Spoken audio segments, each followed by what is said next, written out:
Welcome to rhythm of learning. LGSന്റെ hot ടോപ്പിക്സിന്റെ class തുടങ്ങിയിട്ട് നമ്മൾ 49 ദിവസമായി. ഇതുവരെ പ്രധാനപ്പെട്ട ഒരുവിധം എല്ലാ ഹോട്ട് ടോപ്പിക്സും നിങ്ങൾ പഠിപ്പിച്ചു തന്നിട്ടുണ്ട് ഞാൻ. അതൊക്കെ ഭംഗിയായിട്ട് പഠിക്കുക. അതിനോടൊപ്പം ഇപ്പൊ നമ്മൾ ചെയ്യുന്ന ഹോട്ട് ടോപ്പിക്സുകൾ എങ്ങനെയാണ് എന്താ ചെയ്യണമെന്ന് വെച്ചിട്ടുണ്ടെങ്കിൽ, ക്വസ്റ്റ്യൻ പേപ്പറുകൾ സെലക്ട് ചെയ്തിട്ട് ആ ക്വസ്റ്റ്യൻ പേപ്പറുകളിൽ റയർ ആയിട്ടുള്ള കുറച്ച് ചോദ്യങ്ങൾ വന്നിട്ടുണ്ട്. അപ്പൊ അത്തരം ചോദ്യങ്ങളും കൂടി ഇതിലും ഉൾപ്പെടുത്തുകയാണ്. അപ്പൊ പലതും ചിലപ്പോൾ പറഞ്ഞ കാര്യങ്ങളായിരിക്കാം, മുൻപ് ക്ലാസ്സിൽ എടുത്തിട്ടുള്ള കാര്യങ്ങളായിരിക്കാം. പക്ഷെ ഓരോരോ ടോപ്പിക്കുകൾ, അതായത് ഹോട്ട് ടോപ്പിക്സ് ആയിട്ട് പറഞ്ഞിട്ടുള്ളതല്ല, അല്ലാതെ പറഞ്ഞ കാര്യങ്ങൾ നമ്മൾ വീണ്ടും ആവർത്തിക്കുന്നുണ്ട്. പിന്നെ ചിലപ്പോ ജോഗ്രഫി ആയിട്ട് റിലേറ്റഡ് ആയിട്ട് അങ്ങനെ റെയർ ആയിട്ടൊക്കെ ആവർത്തിച്ച് വരുന്ന കുറച്ച് ചോദ്യങ്ങളുണ്ട്. അപ്പൊ അത്തരം ചോദ്യങ്ങളുടെ പ്രത്യേകത എന്താ വെച്ചാൽ നമ്മളെ റാങ്ക് നേടിപ്പിക്കും. കാരണം ഇപ്പൊ നമ്മൾ എല്ലാവർക്കും അറിയുന്ന ക്വസ്റ്റ്യൻസ് നമ്മൾ പഠിച്ചു കഴിഞ്ഞു. ഇനി റാങ്ക് നേടാനുള്ള എന്താ പറയുന്നത് ഹോട്ട് ടോപ്പിക്സ് ആണ് നമ്മൾ പഠിക്കുന്നത്. അപ്പൊ അതില് ആദ്യം തന്നെ നമ്മൾ പഠിക്കേണ്ടത് എന്താ വെച്ചിട്ടുണ്ടെങ്കിൽ, ഭൂമിയുടെ ഘടന. ഇന്ന് പഠിപ്പിക്കാൻ പോണ ടീച്ചർ അതാട്ടോ. അതായത് ഭൂമിയുടെ ഘടനയെ കുറിച്ചിട്ട് ചോദിക്കാറുണ്ട്. ഭൂമിയുടെ ഘടന, നമ്മളെ ഭൂമിയെ ഏത് രീതിയിലാ തിരിക്കണേ? വിവിധ പാളികളായിട്ടാ തിരിക്കണേ അല്ലെ? ഭൂമിയുടെ ഉള്ളറയെ നമ്മൾ വിവിധ പാളികളായിട്ട് തിരിച്ചിട്ടുണ്ട്. അതിന് 3 പാളികളായിട്ടാ തിരിച്ചേക്കണേ. ഒന്നിനെ നമ്മൾ എന്ത് വിളിക്കുന്നു? ഭൂവൽക്കം എന്ന് വിളിക്കുന്നു. ഭൂവൽക്കം. ഭൂവൽക്കം അല്ലെങ്കിൽ ക്രസ്റ്റ് എന്ന് പറയും. ഭൂവൽക്കം അഥവാ ക്രസ്റ്റ്, അങ്ങനെ ഒരു ഭാഗമുണ്ട്. രണ്ടാമത്തെ ഭാഗത്തെ നമ്മൾ എന്താ വിളിക്കണേ? മാന്റിൽ എന്നാ വിളിക്കണേ. മാന്റിൽ എന്ന് തന്നെയാ അതിന് ഇംഗ്ലീഷിലും പറയാം, മാന്റിൽ ട്ടോ. മാന്റിൽ എന്ന് വിളിക്കുന്നു, മാന്റില്. അടുത്തത് മൂന്നാമത്തതിനെ നമ്മൾ എന്ത് വിളിക്കുന്നു? കോർ എന്നാ വിളിക്കണേ. കോർ എന്താ അറിയോ നിങ്ങൾക്ക്? കാമ്പ്. കോർ അല്ലെങ്കിൽ കാമ്പ്. അങ്ങനെ 3 ഭാഗങ്ങളാണല്ലേ. ഈ 3 ഭാഗങ്ങളെ കുറിച്ചും ചോദിച്ചിട്ടുള്ള കുറച്ച് കാര്യങ്ങളാണ് നമ്മൾ ഇവിടെ പറയണേ. ഭൂമിയുടെ ഏറ്റവും പുറമേയുള്ള പാളിയാണ് ഭൂവൽക്കം. ഭൂമിയുടെ ഏറ്റവും പുറമേയുള്ള പാളിയാണ് ഭൂവൽക്കം. ഇതില് എന്താണ്? ഖരരൂപത്തിലുള്ള പാറകളാൽ നിർമ്മിതമാണ്. ഖരരൂപത്തിലുള്ള പാറകളാൽ നിർമ്മിതമായ ഭൂമിയുടെ ഉപരിതലത്തിലുള്ള പ്രദേശത്തെ എന്ത് വിളിക്കുന്നു? ഭൂവൽക്കം എന്ന് വിളിക്കുന്നു. ഇനി ഭൂവൽക്കത്തിന് 2 ഭാഗങ്ങൾ തന്നെയുണ്ട്. എങ്ങനെയാണെന്നറിയോ നിങ്ങൾക്ക്? അതായത് വൻകര ഭൂവൽക്കം എന്നും സമുദ്ര ഭൂവൽക്കം എന്നും ഭൂവൽക്കത്തിന് 2 ഭാഗങ്ങളുണ്ട്. അതില് ഭൂഖണ്ഡങ്ങൾക്ക് താഴെ ഭൂവൽക്കത്തെ എന്താ പറയുന്നത്? സിയാൽ എന്ന സമുദ്ര ഭൂവൽക്കത്തെ സിയാൽ എന്നും അതുപോലെ തന്നെ സമുദ്ര ഭൂവൽക്കത്തെ സിമ എന്നും വിളിക്കുന്നു. അപ്പൊ നമ്മൾ ഈ ഭൂഖണ്ഡങ്ങൾക്ക് താഴെയുള്ള, വൻകരകൾക്ക് താഴെയുള്ള ഭൂഖണ്ഡങ്ങൾക്ക് അല്ലെങ്കിൽ വൻകരകൾക്ക് താഴെയുള്ള ഭൂഖണ്ഡത്തെ എന്താ വിളിക്കണേ? സിയാൽ എന്ന് വിളിക്കുന്നു. അതുപോലെ തന്നെ സമുദ്ര ഭൂവൽക്കത്തെ നമ്മൾ എന്ത് വിളിക്കുന്നു? സിമ എന്ന പേരിട്ട് വിളിക്കുന്നു. അപ്പോ ഭൂവൽക്കത്തെ 2ആയി തിരിക്കാം: വൻകര ഭൂവൽക്കം, സമുദ്ര ഭൂവൽക്കം. വൻകര ഭൂവൽക്കത്തെ നമുക്ക് എന്ത് വിളിക്കാം? വൻകര ഭൂവൽക്കത്തിന് താഴെ പ്രദേശത്തെ സിയാൽ എന്നും സമുദ്ര ഭൂവൽക്കത്തെ നമ്മൾ സിമ എന്നും വിളിക്കുന്നു. ഈ സിയാൽ എന്താണെന്നറിയാമോ നിങ്ങൾക്ക്? സിയാൽ എന്തുകൊണ്ട് നിർമ്മിതമാണ് എന്ന് ചോദിക്കാറുണ്ട്. അതായത് സിയാൽ നിർമ്മിതമായിട്ടുള്ളത് സിലിക്കൺ, അതുപോലെ തന്നെ അലുമിനിയം എന്നിവ കൊണ്ട് നിർമ്മിതമായിട്ടുള്ള ഇതാണ് സിയാൽ എന്ന് പറയുന്ന ശില. അപ്പോ അവിടുത്തെ സിയാൽ പ്രദേശത്തെ ശിലകള് എന്തുകൊണ്ട് നിർമ്മിതമാണ്? സിലിക്കണും അലുമിനിയം കൊണ്ട് നിർമ്മിതമാണ്. സിമ പ്രദേശത്താണെങ്കിലോ അവിടെ സിലിക്കണും അതുപോലെ തന്നെ മാഗ്നീഷ്യവുമാണ്. അപ്പൊ ടീച്ചർ ഒന്നും കൂടെ പറയട്ടെ. എന്താ ഇവിടെ പറഞ്ഞത് നമ്മള്? ഭൂമിയുടെ ഘടന അനുസരിച്ച് ഭൂമിയെ നമുക്ക് ഭൂവൽക്കം, മാന്റിൽ, അകക്കാമ്പ്, ക്രസ്റ്റ്, മാന്റിൽ, കോർ, അങ്ങനെ 3ആയി തിരിക്കാം. ഭൂവൽക്കത്തിൽ ഏറ്റവും പുറമെയുള്ള പാളിയാണ് അല്ലെ ഭൂവൽക്കം എന്ന് പറഞ്ഞാൽ ഭൂമിയുടെ ഏറ്റവും പുറമെയുള്ള പാളിയാണ് ഭൂവൽക്കം. അത് ഖരപദാർത്ഥത്തിലുള്ള പാറകളാൽ നിർമ്മിതമാണ്. വൻകര ഭൂവൽക്കം എന്നും സമുദ്ര ഭൂവൽക്കം എന്നും അതിനെ 2ആയി തിരിക്കുന്നു. വൻകര ഭൂവൽക്കത്തെ സിയാൽ എന്നും വൻകര ഭൂവൽക്കത്തിന് താഴെയുള്ള ഭാഗത്തെ സിയാൽ എന്നും സമുദ്ര ഭൂവൽക്കത്തെ സിമ എന്നും വിളിക്കുന്നു. സിയാൽ പ്രദേശത്ത് പാറകൾ അല്ലെങ്കിൽ ശിലകൾ സിലിക്കൺ, അലുമിനിയം എന്നിവ കൊണ്ട് നിർമ്മിച്ചിട്ടുള്ളതാണ്. സിമ ഭാഗത്ത് എങ്ങനെയാണ്? സിലിക്കനും മാഗ്നീഷ്യവും കൂടിയിട്ടുള്ള ശിലകളാണ് കാണപ്പെടുന്നത്. ഇനി അടുത്തത് മാന്റിൽ. ഭൂവൽക്കത്തിന്റെ താഴെയാണ് ആര്? മാന്റിൽ. എന്താണ്? ഭൂവൽക്കത്തിന്റെ താഴെ കാണപ്പെടുന്നത് എന്താണ്? മാന്റിലാണ്. ഇത് കനം കൂടിയ ഭാഗമാണ്. മറ്റേനെ അപേക്ഷിച്ച് കനം കൂടുതലാണ്. ഈ ഭാഗത്തിന് കുറച്ചും കൂടി കട്ടി കൂടുതലാണ്. ഈ മാന്റിലിൽ കാണപ്പെടുന്നത് കട്ടി കൂടിയ അല്ലെങ്കിൽ കനം കൂടിയ ആഗ്നേയശിലകളാണത്രേ. അപ്പൊ ആഗ്നേയശിലകൾ, കട്ടി കൂടിയ ആഗ്നേയശിലകൾ എവിടെ കാണപ്പെടുന്നു? മാന്റിലിൽ കാണപ്പെടുന്നു. ഇനി ഭൂവൽക്കവും മാന്റിലിന്റെ ഉപരിഭാഗവും എന്താണ്? ഭൂവൽക്കം. അടുത്തത് മാന്റിലിന്റെ തന്നെ എന്താണ്? മോളിലുള്ള ഭാഗം, മാന്റിലിന്റെ മുകൾ ഭാഗം. ഇതിനെ രണ്ടിനെയും കൂടി കൂട്ടി നമ്മൾ വിളിക്കുന്നു ശിലാമണ്ഡലം അഥവാ ലിത്തോസ്ഫിയർ. അപ്പൊ ശിലാമണ്ഡലം അഥവാ ലിത്തോസ്ഫിയർ എന്നറിയപ്പെടുന്നത് ഭൂവൽക്കവും മാന്റിലിന്റെ മുകൾ ഭാഗവുമാണ്. ശിലാമണ്ഡലത്തിന് താഴെ ഈ ശിലാമണ്ഡലത്തിന് താഴെ ശിലാപദാർത്ഥങ്ങളൊക്കെ ഉരുകി അർദ്ധദ്രാവകാവസ്ഥയിൽ ഒരു ഭാഗമുണ്ട്. അതിനെ നമ്മൾ വിളിക്കുന്നു അസ്തനോസ്ഫിയർ. എന്താണ്? അസ്തനോസ്ഫിയർ. ഇത്രയും കാര്യം ഓർത്തു വെച്ചാൽ മതി കേട്ടോ. അപ്പൊ എന്താ പറഞ്ഞേ? മാന്റില് ഭൂവൽക്കത്തിന്റെ താഴെയാണ്, കട്ടി കൂടിയ ഭാഗമാണ്, കട്ടി കൂടിയ ആഗ്നേയശിലകൾ കാണപ്പെടുന്നു. ഭൂവൽക്കവും മാന്റിലിന്റെ മുകൾ ഭാഗവും ചേർന്ന ഭാഗത്തെ നമ്മൾ ശിലാമണ്ഡലം അഥവാ ലിത്തോസ്ഫിയർ എന്ന് പറയുന്നു. ലിത്തോസ്ഫിയറിന്റെ താഴെ ശിലകൾ അർദ്ധദ്രാവകാവസ്ഥയിൽ കാണപ്പെടുന്നു. അതിനെ നമ്മൾ എന്താ വിളിക്കണേ? അസ്തനോസ്ഫിയർ. അതായത് മാഗ്മയൊക്കെ ഉണ്ടല്ലോ ഉരുക്കിയിട്ടുള്ള ആ ഭാഗല്ലേ, അതിനെയാണ് നമ്മൾ എന്ത് വിളിക്കുന്നത്? മാഗ്മയൊക്കെ ശിലകളൊക്കെ ഉരുക്കി മാഗ്മ ഉണ്ടാവുകയാണ്.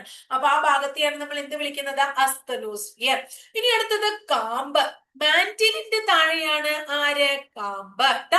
എന്താണ്? മാന്റിലിന്റെ താഴെ ആരെ കാണുന്നു? കാമ്പിനെ കാണുന്നു.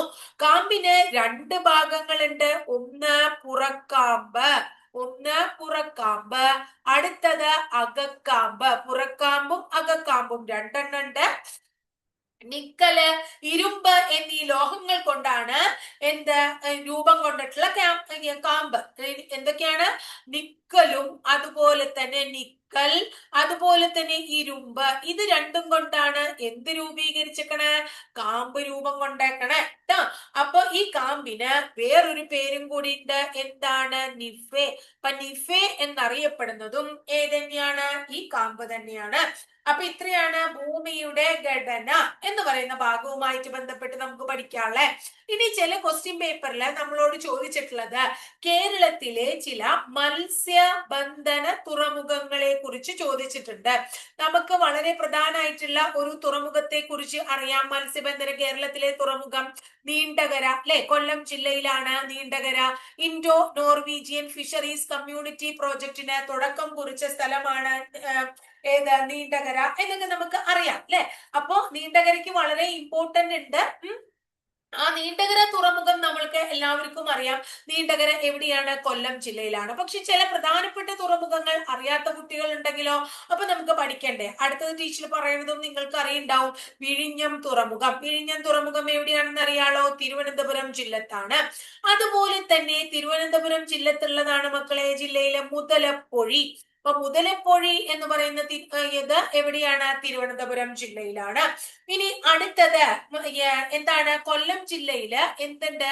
ഈ നീണ്ടകര കൂടാതെ കൊല്ലം ജില്ലയിൽ വേറൊരെണ്ണം കൂടി ഉണ്ട്, വളരെ പ്രധാനപ്പെട്ടത് തങ്കശ്ശേരി. അപ്പൊ തങ്കശ്ശേരിയും എവിടെ തന്നെയാണ്? കൊല്ലം ജില്ലയിൽ തന്നെയാണ്. അപ്പൊ വിഴിഞ്ഞവും മുതലപ്പൊഴിയും തിരുവനന്തപുരത്ത്, കൊല്ലവും നീണ്ടകരയും എന്താ പറയാ, തങ്കശ്ശേരിയും നീണ്ടകരയും എവിടെയാണ്? കൊല്ലത്താണ്. ഇനി എറണാകുളം ജില്ലയിലാണ് മുനമ്പം. ഏതാണ്? മുനമ്പം. അതുപോലെ തന്നെ ചെല്ലാനം. അപ്പൊ മുനമ്പം, ചെല്ലാനം തുടങ്ങിയവ എവിടത്തെയാണ്? എറണാകുളം ജില്ലയിലെ തുറമുഖങ്ങളാണ് എന്ന് ഓർത്തു വെക്കുക. അടുത്തത് പൊന്നാനി. അത് നിങ്ങൾക്ക് അറിയാലോ, മലപ്പുറാണെന്ന്. പൊന്നാനി ഉണ്ട്, അവിടെ വേറൊരെണ്ണം കൂടി ഉണ്ട്. ഇതറിയോ? താനൂര്. പൊന്നാനി താനൂര് എവിടെയാണ്? മലപ്പുറം ജില്ലയിലാണ്.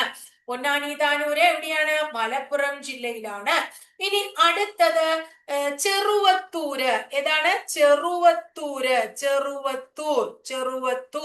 ചെറുവത്തൂർ മാത്രല്ല മഞ്ചേശ്വരം. അപ്പൊ ക്ലിയർ ആയിണ്ടാവും അല്ലെ? ചെറുവത്തൂരും മഞ്ചേശ്വരവും എവിടെയാണ്? കാസർഗോഡാണ്. എവിടെയാണ്? കാസർഗോഡാണ് ചെറുവത്തൂരും മഞ്ചേശ്വരവും കാണപ്പെടുന്നത്. ഇനി അടുത്തത് കായംകുളം. അതറിയാലോ നിങ്ങൾക്ക്. കായംകുളം എവിടെയാണ്? ആലപ്പുഴയിലാണ്. കായംകുളം മാത്രല്ല തോട്ടപ്പള്ളി സ്പിൽവേ എന്നൊക്കെ കേട്ടിട്ടില്ലേ? കായംകുളം, തോട്ടപ്പള്ളി തുടങ്ങിയവ ഏത് ജില്ലയിലാണ് കാണപ്പെടുന്നത്? എവിടെയാണ്? ആലപ്പുഴ ജില്ലയിലാണ്. എവിടെയാണ്? ആലപ്പുഴ ജില്ലയിലാണ്. തൃശ്ശൂർ ജില്ലയിലെ പ്രധാനപ്പെട്ടത് ചേറ്റുവയാണ്. തൃശ്ശൂർ ജില്ലയിലെ പ്രധാനപ്പെട്ടത് ചേറ്റുവയാണ്. അടുത്തത് കണ്ണൂർ ജില്ലയിൽ തലായി എന്ന് പറയുന്ന ഒരെണ്ണുണ്ട്. അതുപോലെ തന്നെ അഴീക്കൽ, വളരെ പ്രധാനമായിട്ടുള്ള അഴീക്കൽ ഉണ്ട്. അടുത്തത് മാപ്പിള ബേ. ഏതാണ്? മാപ്പിള ബേ. ഇതൊക്കെ തന്നെ ഈ തുറമുഖങ്ങളൊക്കെ തന്നെ എവിടെ കാണപ്പെടുന്നു? കണ്ണൂർ ജില്ലയിൽ കാണപ്പെടുന്ന തുറമുഖങ്ങളാണ്. ഇനി അടുത്തത് കോഴിക്കോട് ജില്ലയിൽ കാണപ്പെടുന്ന തുറമുഖങ്ങളാണ്. ഒന്ന് എന്താണ്? ചോമ്പൽ. ഏതാണ്? ചോമ്പൽ എന്ന് പറയുന്നത് കോഴിക്കോടാണ്. ചോമ്പൽ ഉണ്ട്. വെള്ളയിൽ എന്ന് പറയുന്നത് ഉണ്ട്. ചോമ്പൽ, വെള്ളയിൽ. പുതിയാപ്പ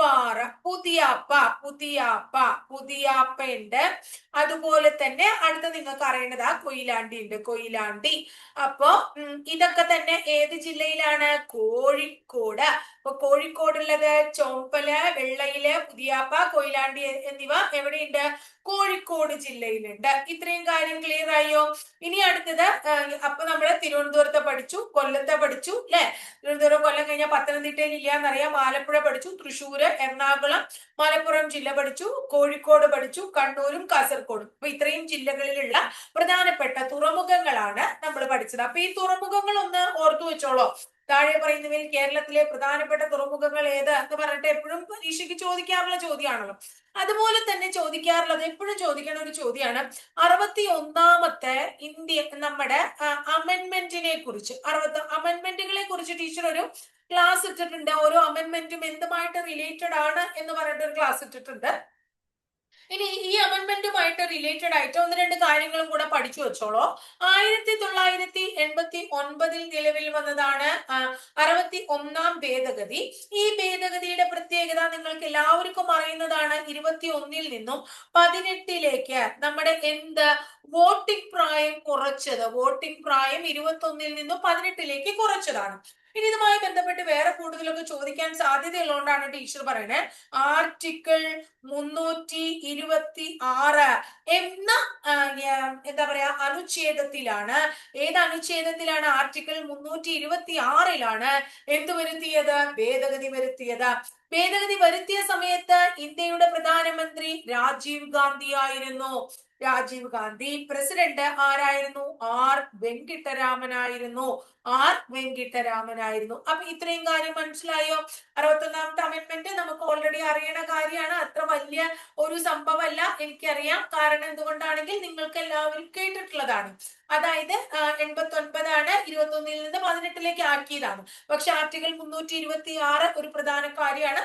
രാജീവ് ഗാന്ധിയും ആർ വെങ്കിട്ടരാമനും അതുപോലെ തന്നെ പ്രാധാന്യമാണ്. ഇനി അതുപോലെ തന്നെ നമ്മളോട് അടുത്ത് ചോദിക്കാറുള്ള ഒരു ഭാഗമാണ് പ്രമേഹത്തെ കുറിച്ച്. അല്ലെ? പ്രമേഹത്തെ കുറിച്ച് എപ്പോഴും പരീക്ഷയ്ക്ക് ചോദിക്കാറുണ്ട്. എന്തൊക്കെ ചോദ്യങ്ങളാണ് പ്രമേഹവുമായി ബന്ധപ്പെട്ട്? ശരീരത്തിലെ ഗ്ലൂക്കോസിന്റെ അളവ് നിയന്ത്രിക്കുന്ന ഹോർമോൺ ഏതാണ്? അല്ലെ? ഇൻസുലിൻ ഉൽപ്പാദിപ്പിക്കുന്നത് ആരാണ്? ഇൻസുലിൻ കണ്ടെത്തിയത് ആരാണ്? അല്ലെ? അതുപോലെ ടൈപ്പ് 1 ടൈപ്പ് 2 പ്രമേഹങ്ങൾ ഉണ്ടല്ലോ. അങ്ങനെയുള്ള ചോദ്യങ്ങളൊക്കെ നമ്മളോട് ചോദിക്കാറുണ്ട്. അപ്പൊ അതാണ് നമ്മൾ ഇവിടെ പഠിക്കാൻ പോകുന്നത്. അതായത് നമ്മൾ പറയാണ് WHO ലോക ആരോഗ്യ സംഘടനയുടെ നിർദ്ദേശപ്രകാരം രക്തത്തിലെ പഞ്ചസാരയുടെ അളവ് 70 to 70 to 100 mg ആണ് കേട്ടോ. 70 to 100 mg/dl ആണ്. അത് നമ്മളൊന്ന് ഓർത്തു വെക്കാം. ഇനി അടുത്ത നമ്മൾ മനസ്സിലാക്കേണ്ടത് ശരീരത്തിലെ ഗ്ലൂക്കോസിന്റെ അളവ് നിയന്ത്രിക്കുന്ന ഹോർമോണിന്റെ പേര് എല്ലാവർക്കും അറിയാവുന്നതാണ്. ആ ഹോർമോണാണ് ഇൻസുലിൻ എന്ന ഹോർമോൺ. ഇൻസുലിൻ ഉൽപ്പാദിപ്പിക്കുന്ന ഗ്രന്ഥി ഏതാണ്? പാൻക്രിയാസ് എന്ന് പറയുന്ന ഗ്രന്ഥിയാണ് ഇൻസുലിൻ ഉൽപ്പാദിപ്പിക്കുന്നത്. ഇനി ഇൻസുലിൻ കണ്ടെത്തിയത് 1921 കണ്ടെത്തിയത് ഫ്രെഡറിക് ബാൻഡിങ്. ആരാണ്? ഫ്രെഡറിക് ബാൻഡിങ് എന്ന് പറയുന്ന വ്യക്തിയും ജോൺ മക്ലോയിഡും ചേർന്നാണ്. ജോൺ മക്ലോയിഡ്, ഫ്രെഡറിക് ബാൻഡിങ് എന്ന് പറയുന്ന രണ്ട് വ്യക്തികൾ ചേർന്ന് 1921 പ്രമേഹം കണ്ടുപിടിച്ചു. പ്രമേഹത്തെ നമുക്ക് രണ്ടായി തിരിക്കാം. തിരിക്കാം. എന്താണ്? ഒന്ന് ടൈപ്പ് 1 പ്രമേഹം, അടുത്തത് ടൈപ്പ് 2 പ്രമേഹം. ടൈപ്പ് 1 പ്രമേഹം സാധാരണ കാണപ്പെടുന്നത് കുട്ടികളിലാണ്. കുട്ടികളിൽ കാണപ്പെടുന്നതാണ് ടൈപ്പ് 1. ഇനി നമ്മുടെ ജീവിത ശൈലി ക്ലിയർ അല്ലാത്തത് കൊണ്ട് നമുക്ക് ഉണ്ടാകുന്ന ഒരു രോഗമാണ് എന്ത്? സാധാരണ ആൾക്കാരിൽ കണ്ടുവരുന്ന രോഗമാണ് ടൈപ്പ് 2 പ്രമേഹം. അപ്പൊ കുട്ടികളിലാണ് ടൈപ്പ് 1 പ്രമേഹം ഉണ്ടാവണേ. ഇൻസുലിൻ ഉൽപ്പാദിപ്പിക്കുന്ന കോശങ്ങളുടെ നാശമാണ് കാരണം. അതുകൊണ്ട് തന്നെ എന്താണ്? ഇൻസുലിൻ ഉൽപ്പാദിപ്പിക്കാൻ പറ്റാത്തൊരവസ്ഥയാണ്. ഇതിന്റെ ഒരു പ്രത്യേകത എന്താ വെച്ചാൽ ഇവരുടെ മരണം വരെ ഇവർക്ക് എന്താണ്? ഇൻസുലിൻ ഇവർക്ക് കുത്തിവെക്കേണ്ടതായിട്ട് വരും. എന്നാൽ ടൈപ്പ് 2 പ്രമേഹത്തിന്റെ പ്രത്യേകത എന്താ വെച്ചിട്ടുണ്ടെങ്കിൽ ഉൽപ്പാദിപ്പിക്കുന്ന ഇൻസുലിൻ ഉപയോഗിക്കാൻ കഴിയാതെയോ ശരീരത്തിന് ആവശ്യമായത്ര അളവിൽ ഇല്ലാതെയോ വരികയാണ്. അതായത് ഉൽപ്പാദിപ്പിക്കാണ്ടല്ല, ഉൽപ്പാദിപ്പിക്കുന്ന കോശങ്ങൾ നശിക്കുകയാണ് ടൈപ്പ് 1. അവിടെ ഉൽപ്പാദിപ്പിക്കാൻ പറ്റില്ലേ, ഇവിടെ കുറച്ച് ഉൽപ്പാദിപ്പിക്കും, ആവശ്യത്തിന് ഇല്ല. അതാണ് നമ്മുടെ ടൈപ്പ് 2 പ്രമേഹം. അപ്പൊ നമുക്ക് എന്താ ചെയ്യാൻ പറ്റുക? അതായത് നമുക്ക് കൺട്രോൾ ചെയ്ത് കൊണ്ടുപോകാൻ പറ്റും അല്ലെ? നമ്മുടെ നല്ല രീതിയിലുള്ള ജീവിതശൈലി, നമ്മുടെ വ്യായാമം, മരുന്നുകള്, അങ്ങനെയൊക്കെ നമുക്ക് ടൈപ്പ് 2 പ്രമേഹം ഇൻസുലിൻ ഒന്നും ഇല്ലാണ്ട് കൺട്രോൾ ചെയ്ത് കൊണ്ടുപോകാനായിട്ട് സാധിക്കും എന്നുള്ളതാണ്. ഈ പ്രമേഹം നിയന്ത്രിക്കാനുള്ള മാർഗങ്ങൾ പരീക്ഷയ്ക്ക് ചോദിച്ചിട്ടുള്ളതാണ്. നമ്മൾ നിത്യേന എന്ത് നടത്തുക? എന്ത് ചെയ്യേണ്ട? വ്യായാമം ചെയ്യുക, നമ്മുടെ ഭക്ഷണവും കാര്യങ്ങളൊക്കെ ഭംഗിയായിട്ട് നമ്മൾ എന്ത് ചെയ്യുക? കൺട്രോൾ ചെയ്യുക. അതുപോലെ തന്നെ പുകവലി, അതുപോലെ തന്നെ മദ്യപാനം, അതായത് ലഹരികളുടെ ഉപയോഗം, നമ്മുടെ അത്തരം ദുശീലങ്ങളൊക്കെ ഇല്ലാണ്ടാക്കിയാൽ നമുക്ക് എന്താണ്? പ്രമേഹം നമുക്ക് കൺട്രോൾ ചെയ്ത് കൊണ്ടുപോകാം. ഈ പ്രമേഹം നിയന്ത്രിച്ചില്ലെങ്കിൽ നമുക്ക് എന്ത് വരും? മസ്തിഷ്കാഘാതം മസ്തിഷ്കാഘാതം വരും. അതുപോലെ തന്നെ എന്ത് വരും? വൃക്കയ്ക്ക് രോഗങ്ങൾ വരും. അതുപോലെ തന്നെ എന്ത് വരും? കാഴ്ചയ്ക്ക് കുറവൊക്കെ പ്രമേഹം നിയന്ത്രിച്ചില്ലെങ്കിൽ വരും. പ്രമേഹത്തിന്റെ ലക്ഷണങ്ങൾ, പ്രമേഹം ഉണ്ടെന്ന് നമുക്ക് എങ്ങനെയാ മനസ്സിലാവുക? ഭയങ്കര വിശപ്പ്, എപ്പോഴും നമുക്ക് യൂറിൻ പാസ് ചെയ്യാൻ തോന്നുക, ഭയങ്കര ദാഹം, തളർച്ച, മുറിവൊന്നും ഉണങ്ങാണ്ട് വരിക, ഇതൊക്കെ പ്രമേഹം ഉണ്ടെന്ന് മനസ്സിലാക്കാൻ പറ്റുന്ന കാര്യങ്ങളാണ്. അപ്പൊ ഇത്രയാണ് പ്രമേഹവുമായിട്ട് ബന്ധപ്പെട്ടിട്ടുള്ള കാര്യങ്ങൾ. അപ്പൊ എത്ര ടോപ്പിക് പഠിച്ചു നമ്മള്? ആദ്യം നമ്മുടെ ഭൂമിയുടെ ഘടന പഠിച്ചു. രണ്ടാമത് ഏതാ ടോപ്പിക്കാ പഠിച്ചത്? രണ്ടാമത്തെ നമ്മള് മത്സ്യബന്ധന തുറമുഖങ്ങൾ പഠിച്ചു. മൂന്നാമത്തെ 61ാമത്തെ അമെന്റ്മെന്റ് പഠിച്ചു. നാലാമത്തത് പ്രമേഹത്തെ കുറിച്ച് പഠിച്ചു. അടുത്തത് കഴിഞ്ഞ ക്ലാസ്സിൽ, ഇതിന് മുമ്പത്തെ ക്ലാസ്സിൽ ടീച്ചർ കുറച്ച് SI യൂണിറ്റുകളെ കുറിച്ച് പറഞ്ഞു തന്നിട്ടുണ്ടായിരുന്നു. ഇനിയും കുറച്ച്, എല്ലാം കൂടി ഒരുമിച്ച് പറഞ്ഞ് നിങ്ങൾക്ക് ബുദ്ധിമുട്ടാവണ്ടെന്ന് വിചാരിച്ചിട്ടാണ് ഇനിയും കുറച്ച് SI യൂണിറ്റുകളെ കുറിച്ച് പഠിക്കുക നിങ്ങൾ കേട്ടോ. താപനിലയുടെ SI യൂണിറ്റ് എന്താണ്? താപനിലയുടെ SI യൂണിറ്റിനെ നമ്മൾ എന്ത് വിളിക്കുന്നു? കെൽവിൻ എന്ന് വിളിക്കുന്നു. വൈദ്യുത പ്രവാഹത്തിന്റെ SI യൂണിറ്റ് എന്താണ്? വൈദ്യുത പ്രവാഹത്തിന്റെ SI യൂണിറ്റിനെ നമ്മൾ ആംപിയർ എന്ന് വിളിക്കുന്നു. പിണ്ഡത്തിന്റെ SI യൂണിറ്റ് എന്താണ്? പിണ്ഡത്തിന്റെ SI യൂണിറ്റ് കിലോഗ്രാം ആണ്. പ്രകാശ തീവ്രതയുടെ SI യൂണിറ്റ് എന്താണ്? പ്രകാശ തീവ്രതയുടെ SI യൂണിറ്റ് എന്താണ്? കാൻഡിലയാണ്. ക്ലിയർ ആയില്ലേ? ഇനി അടുത്തത് സമയത്തിന്റെ SI യൂണിറ്റ് എന്താണ്? സമയത്തിന്റെ SI യൂണിറ്റ് സെക്കൻഡ് ആണ്. എന്താണ്? സെക്കൻഡ് ആണ്. നീളത്തിന്റെ SI യൂണിറ്റ് എന്താണ്? നീളത്തിന്റെ SI യൂണിറ്റ് എന്ന് വിളിക്കുന്നത് മീറ്ററിനെയാണ്. ഇനി പദാർത്ഥത്തിന്റെ അളവിന്റെ SI യൂണിറ്റിനെ നമ്മൾ എന്ത് വിളിക്കുന്നു? മോൾ എന്ന് വിളിക്കുന്നു. എന്താ വിളിക്കണേ? മോൾ എന്ന് വിളിക്കുന്നു. അപ്പൊ നമ്മൾ ഇന്ന് എത്ര ടോപ്പിക്കാ പഠിച്ചേ? 5 ടോപ്പിക് അല്ലെ? 5 ടോപ്പിക് നമ്മൾ പഠിച്ചു. ചെറിയ ചെറിയ ടോപ്പിക്കുകളാണ്. ഈ ടോപ്പിക്കുകളുടെ ഒപ്പം ക്വസ്റ്റ്യൻ പേപ്പർ നിങ്ങൾ ദിവസം 2 ചെയ്തു പോവുക. അതുപോലെ തന്നെ നിങ്ങളുടേതായിട്ടുള്ള റിവിഷനുകൾ നടത്തുക. ഒപ്പം തന്നെ നമ്മൾ 30 ദിവസത്തെ റിവിഷൻ മുന്നോട്ട് കൊണ്ടുപോകുന്നുണ്ട് അല്ലെ? അത് ചെയ്യുക. അങ്ങനെയുള്ള കാര്യങ്ങളൊക്കെ ചെയ്ത് ഭംഗിയായിട്ട് മുന്നോട്ട് കൊണ്ടുപോവുകയാണെങ്കിൽ തീർച്ചയായിട്ടും നല്ല മാർക്കോടുകൂടി നമുക്ക് പാസ്സാവാനും നിങ്ങൾക്ക് ജോലി ലഭിക്കാനും സാധിക്കും കേട്ടോ. അപ്പൊ ആ ഒരു ചൂട് വേണം. നമ്മുടെ മുന്നിൽ ഇനി വലിയ ദിവസങ്ങളേ ഉള്ളൂ, വളരെ കുറച്ച് ദിവസമേ ഉള്ളൂ. അപ്പൊ അല്ലെ, ആ ഒരു ഗൗരവത്തോടുകൂടി പഠിക്കുക കേട്ടോ എല്ലാവരും.